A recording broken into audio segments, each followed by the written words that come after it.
Mga boss, welcome po sa ating channel.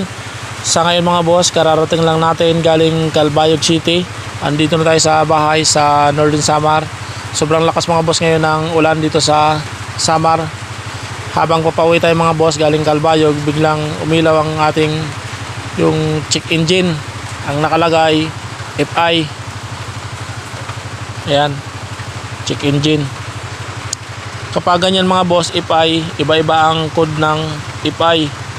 Depende sa code. Sa ngayon mga boss, ang gagawin muna natin dito, dahil hindi pa natin alam kung ano ang code, yung number. Bali, i-adjust muna natin dito sa clutch lever. Ayan. Siguro mga boss, mababa ang clutch kaya nagilaw ating check engine. Kapag mababa kasi mga boss ang clutch, isa rin yan sa dahilan kung bakit nag-check engine FI. Ay mga boss, i-adjust natin, medyo taasan natin mga boss ang ating clutch lever. Ayan, pag ganito mga boss, tapos ibalik natin yung lock. Ito yung lock, tapos higpitan ulit natin ng long nose. Ayan, kaya na dyan yan ngayon, nandito na. Ayan, higpitan na natin ng long nose, yung saktong adjust lang, hindi masyado mataas kasi papapudpud naman yung ating lining.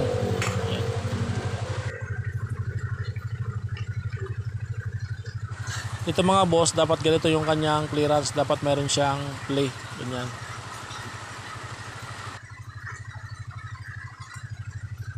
Sa pagpataas ng clutch, ikutin mo lang yan. Kasi ito naman, luwagan mo bago mo maikot yung, yan, bago mo ma-adjust, luwagan mo muna yung isa.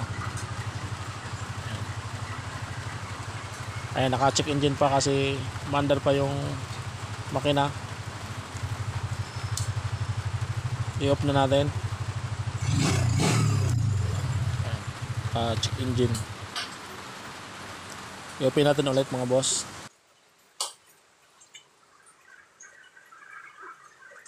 Ayun na, umilaw tapos nawala. Yan mga boss, okay na, wala siyang check engine. Kapag ganun pa rin mga boss, nandyan pa rin yung check engine, tingnan natin mga boss kung ano yung code ng check engine. Yung FI, mayroon niyang code, depende yan sa code. Dito kasi mga boss, inuna muna natin i-adjust ang clutch, baka naman sa clutch lang, lalo na kung sa biyahe biglang nag check engine.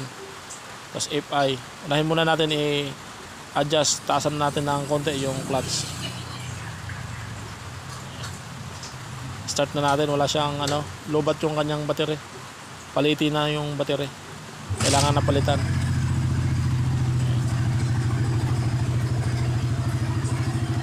Tsaka all stock pa ito ating motor mga boss, 55K na ang odometer, all stock pa siya. Kahit yung filter hindi pa natin napalitan, yung fuel filter. Ang lagi lang natin pinapalitan dito mga boss, ang kanyang oil filter at air filter. Tapos change oil kada 2,000 kilometer.